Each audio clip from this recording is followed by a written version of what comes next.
So I kind of feel like this entire episode is basically Weiss fighting with herself.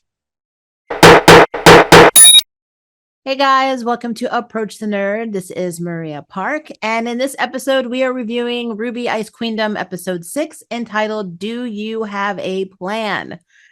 Um, this episode was very telling. It basically showed a lot more about how Weiss is not only trying to deal with change, but also deal with the fact that she's terrified of changing on top of fighting the Nightmare Grim inside of her.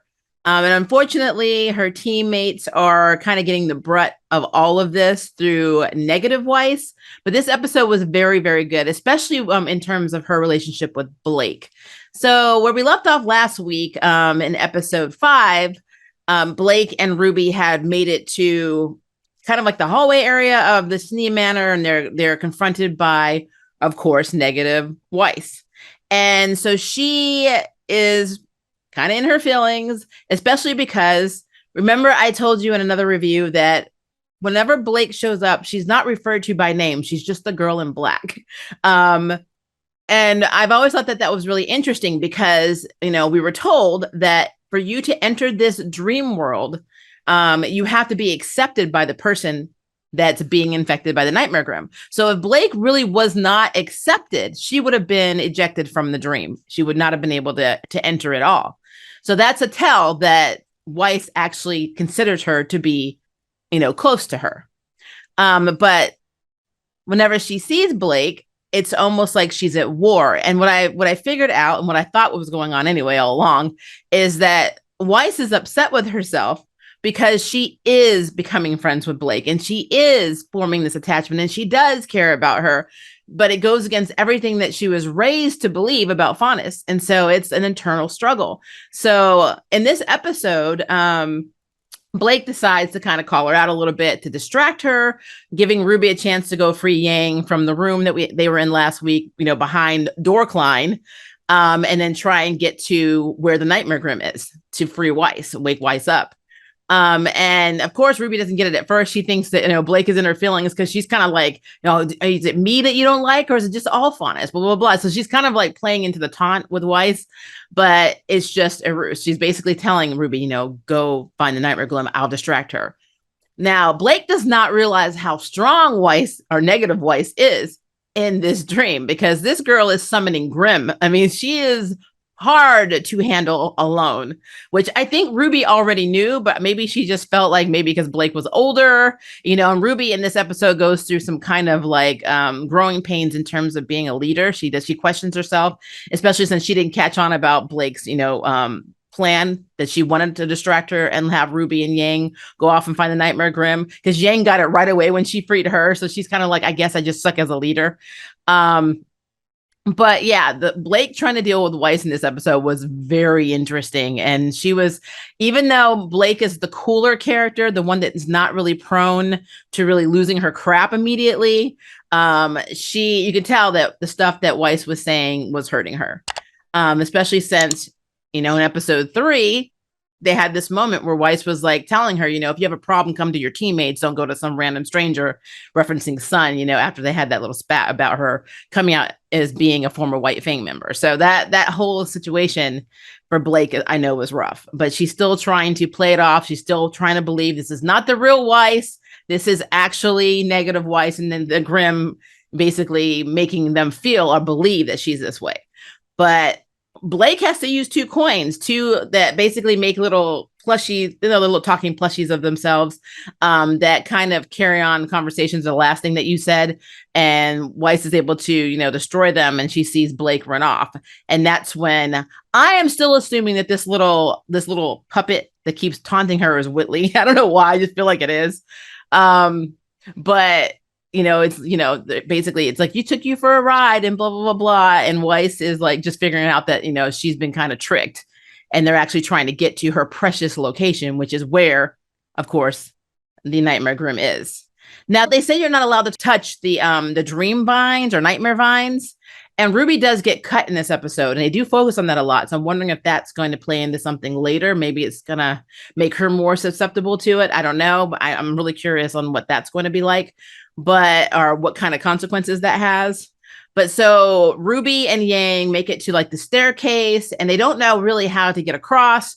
Again, Ruby's in her feelings about not being a good leader, and Yang's trying to reassure her. And then Ruby's like, "Hey, why don't we use this relic that we found, the little red relic that they found?" And they use it, and they're able to actually get in to where the Nightmare Grim is basically.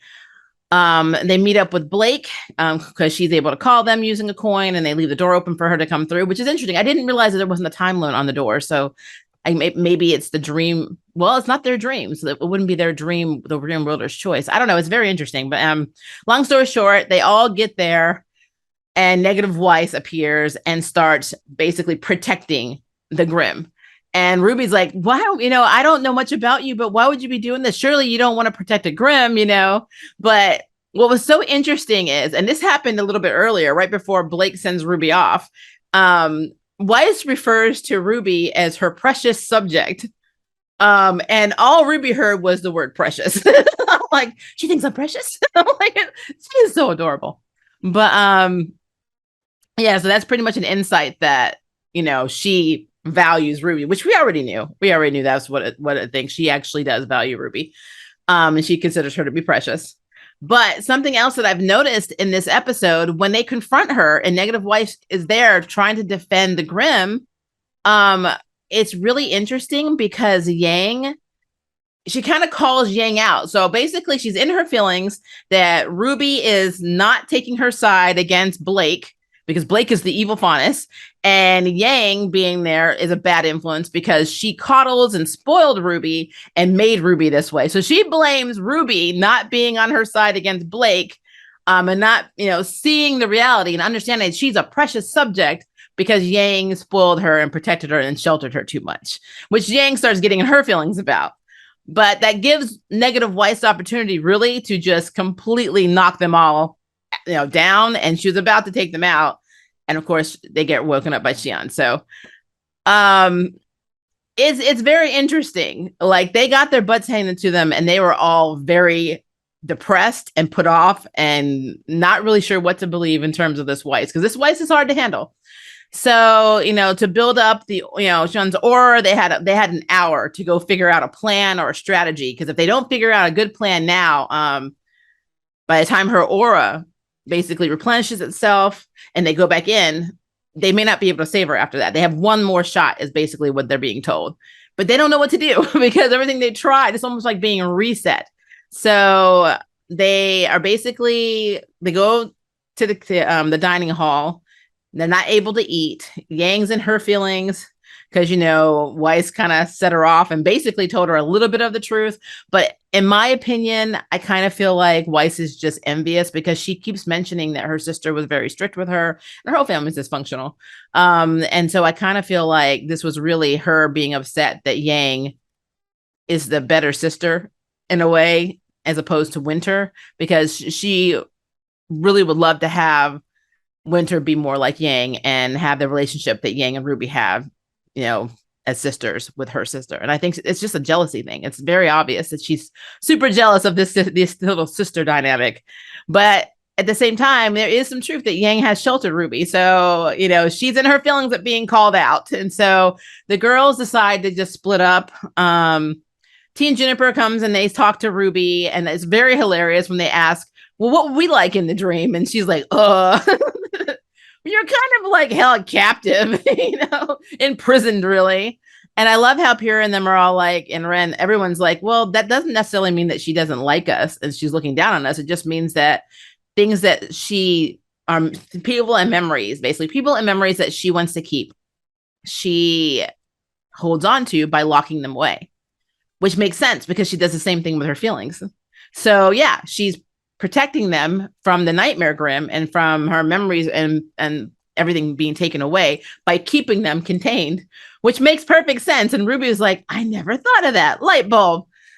Blake meets up with Sun, and Sun starts talking about the fact that, if this person is this affected by you, then that obviously means you got to them and that you're basically changing them. And she's like, I am changing, it's almost like epiphany. Maybe I can do this. And Penny's the one that finds big sister of Ruby. That's what she calls her. And she talks about how in dreams, you basically are doing maintenance. You're dealing with emotions and memories and all that through your dreams and working things out. So maybe you can just alter the dreams.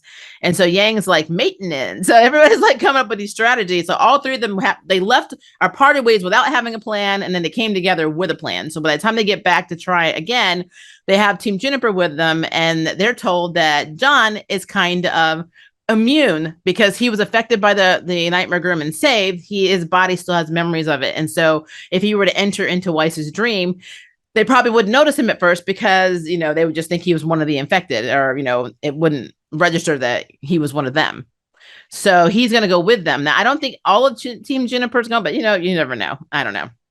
But the risk is the closer he gets to the Nightmare Grim, then he runs the risk of having a severe allergy or maybe even dying in the dream. So there is some risk to this. All of them really is risk. I mean, the team has, they run the risk of basically being trapped, and he runs the risk of dying. So they're going all out for Weiss, but everybody has this like renewed, like kind of like team and, camaraderie, and they're all going to go save Weiss.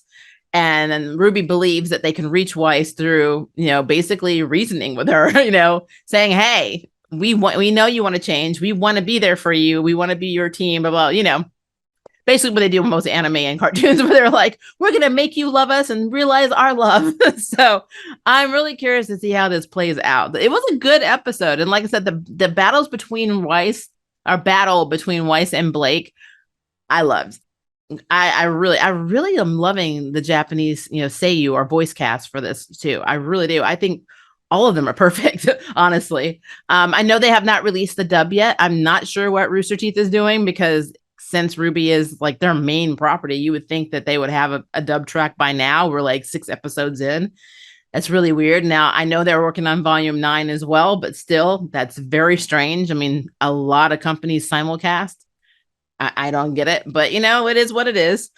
But on top of that, I just feel like things are starting to get real, because we're only going into episode 7 next week, and this is a 12 episode arc. So something is going to happen in the next episode. What I really want to happen is I want them to get through to Weiss, but then they are not able to get out unless Weiss defeats this Grim herself. Like maybe she has to be the one who takes this Grim down. Therefore, soul searching, basically overcoming things, all these things that basically make you a better person. She has to do in order for her to fully wake up and free herself. Because I think the ultimate goal is maybe she has to free herself of all of this stuff. And I'm really curious to see how this plays out. I'm also really wondering if the school called her family, because you would think, as controlling as her father is, they probably would say, oh, by the way, your daughter may be dying. Because like, what happens if they are not successful and she does die? How are they going to answer to the father about that? So that's an interesting, it's interesting how Beacon is run. Just, as a parent who had a child, you would think they would call and say, by the way, if the family even cared, because none of them really saw her off, technically outside of Klein when she was leaving. So I don't know, but I will say this was a very good episode in terms of dealing with Weiss, because it is very obvious that she is envious of Yang and Ruby's relationship. She is the whole situation with Blake is not that she doesn't care, it's that she does care, and she feels conflicted because everything about her has told her that the Faunus are bad, and she let one in, and now it's like messed up her whole world. And so she's desperately trying to come to terms with the fact that maybe not all Faunus are bad, and maybe maybe everything she learned from her father and from her family is wrong. Maybe she should start using her own mind to make decisions, and stop being judgmental and having preconceived notions on things. So like all of this stuff is deep stuff, deep work that Weiss should do in therapy, and unfortunately is having to do under over 12 course episodes of an anime. So I digress. But yeah, great episode. I want to know what you guys think, so please leave me a comment below and let me know. And if you would like to sign up for jury duty, hit the subscribe button. If you'd like to know who's next in Nerd Bell, hit the notification bell. Until next time, I can't wait for you to approach the nerd. Bye, guys. Thank you for watching my video. I really appreciate it, but hey, the party doesn't have to stop now. Click on one of these videos and keep it going.